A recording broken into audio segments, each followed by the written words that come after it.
Honeybees are considered to be amongst the most important pollinators. The delicious honey they provide also has anti-inflammatory, antimicrobial, and antioxidant properties. Today we find out about the process from bee to bottle.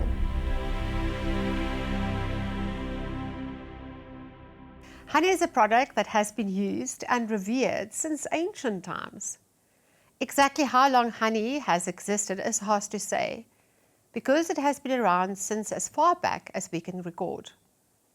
Did you know that the fossils of honeybees date back about 150 million years? Mpumalanga is well known as a productive bee farming region, and the quality of honey has been consistently high. Let's take a look at farming of honey. Farming bees commercially can sometimes be a bit of a challenge. Firstly, one needs a lot of bees and then a plentiful supply of pollen. A good source of bee food or pollen is crop farming. The bees provide an essential service to the farmers by pollinating their crops. Bee farmers develop and grow colonies of beehives which they deliver to these farms.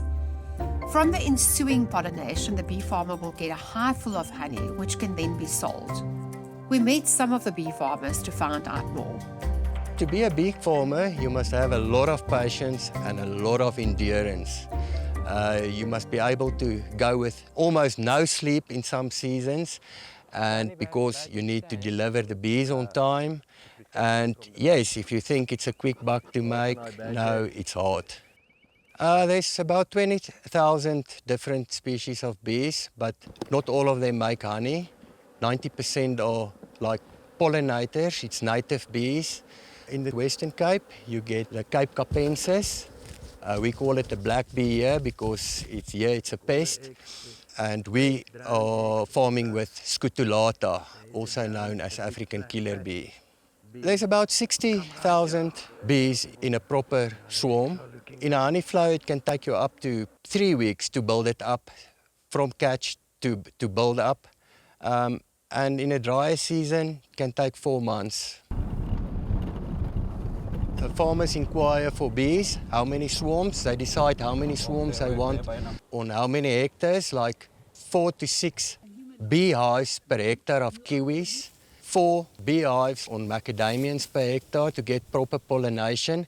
So some farmers pay you for pollination, some is just one hand washes the other. If there's good honey, you get the honey, they get the pollination. It's about a 3-week thing. When we start with the first camp and we go through all the camps, when we finished on the last box, we're already late. Then we start over, checking the eggs, checking if the queen are laying eggs, building the swarms up, because from here they need to go to lychees, they need to go to macadamians, kiwis. Bees eat nectar and pollen. Nectar they get from the flowers, if it's a macadamia or an avo or an aloe or wherever, and the pollen is on the filaments that the bee collects on pollen sacs, and it takes the pollen back to the hive. So the baby bees eat pollen and the adults will get a bit of honey, nectar, that they will eat to survive. Each plant has different nectar in there, so the flavor of the honey will come from the plant, not from the bee. The bee will just collect the nectar and take it back to the brood box or the super. The quality of the honey will be affected from the season. So you only get honey out of a beehive in flowering season. So the macadamias have to be flowering to produce nectar for the bees to get that food to take it back to the box. You will only get honey once a year in macadamias because flowers only flower then in August, September. But then after that, in summer, here in Mpumalanga, we take them to the gums. They flower in summer here where we are, and we get some gum honey, so we can get double cropping in 1 year. Whether you are doing a hive inspection or harvesting honey, working with bees can be dangerous. Patience and caution is needed. When you're harvesting honey, the first thing that we are looking for, it's the queen. Don't squash the queen.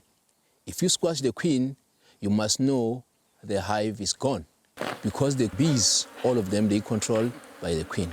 So if we go to harvest, the first thing that we looking for is for the queen. We go there, we smoke a little bit, and then we open the hive, and then we smoke on top so the bees goes down a little bit. We don't smoke too much because if you smoke too much, they're going out as well. So the queen will abscond. And then don't bang the hive. You need to have a hive tool with you. You take out your frame nicely, you do what you want to do, then you put back all the bees. Because if you can do it carelessly, you might find that when you open the lid, the queen she is on the lid. Then when the queen she is gone, there is no more hive. I like to work with the bees, open the box, service it up, check the larvae, how the bees are working inside, check the queen, how she's laying the larvae inside, do bee removals. There's a lot to bees that you can actually admire if you get into it. You gotta work like a lot of days, like at night, you don't get a lot of sleep. You sleep during the day, maybe 2 hours, then you have to go again. Some other times, maybe I forget to put my bee suit right, then I get stung. And it's just, but I just go through it. That's just how I'm used to it now. My very special guest on the sofa today is a honey distributor and marketer, and someone who truly cares about the quality of the food that we consume. Jaco Libbe from the company Love Farming, welcome to the show. Thank you very much. Love Farming, where did that start? I think Love Farming is a dream of getting our personal products and the products of fellow farmers into the hands of South Africans as fresh, as healthy and quick as possible. Tell me, why is honey your main product? We need pollination for all these products that we've got. So the honey is an essential part of farming. It is there, we need it. And we could just as well use the byproduct honey for anybody that wants. Yeah, and it's also very healthy, honey. Oh, that speaks of itself. Yeah. Everybody knows of the health benefits maybe that honey provides. Yeah. So it's just a question of how to get the right honey to the right people.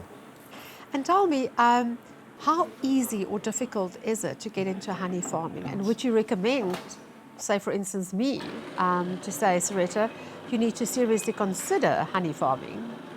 I think to do it as a hobby is what normally is how we start. Yeah. Which is, I would recommend anybody to start with, except if you're allergic maybe. But as a hobby, it's perfect. As an industry, you should just consider the pros and cons and if it's going to work for you. But then already you will have learned what the benefits of it is for you and if you want to do it, if you want to upscale. It seems to me that the honey accumulation of the bees are the easy part of it. It's more the distribution side of the final product that's the problem. Yeah, and maybe that is the problem with all our products. We South African farmers are the best farmers in the world. Yeah. It's now a question of how to get our products, not just overseas, but also to our local community available. What is the most rewarding side of bee farming? It's actually to look at this bee that almost is like a round ball, then flies up and down and communicates between the hives, and this whole process of them trying to make, or not trying, they're making something out of nothing. It's amazing to experience, and then if you've got the final product, then just to see this whole circle going around with the final product, it's amazing to see. When do you know honey is original? It's in its purest form. How would I know as the consumer? Yeah. There is scientific techniques. We're not going to go into those ones. But there's a couple of ways to just manually do a couple of tests for you as a consumer. One is, it's not a syrup. So honey should be not flow like a syrup flows.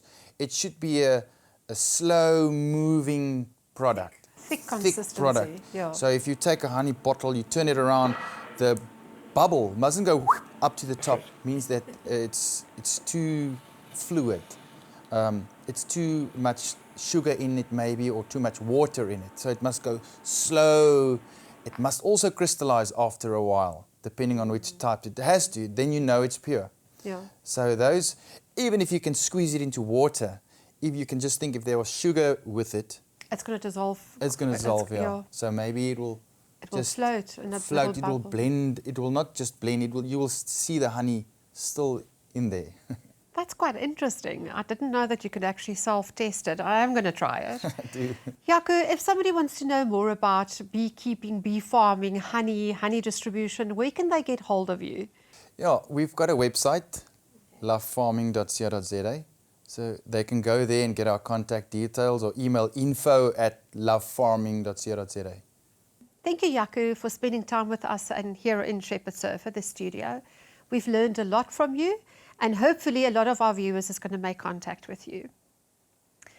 That was our very jam-packed show for today. We hope you enjoyed it as much as we did, and we leave you with these interesting facts. Did you know that a spoonful of honey can keep a person alive for 24 hours? And honey has no expiry date, and it's healthy and very tasty. See you next time.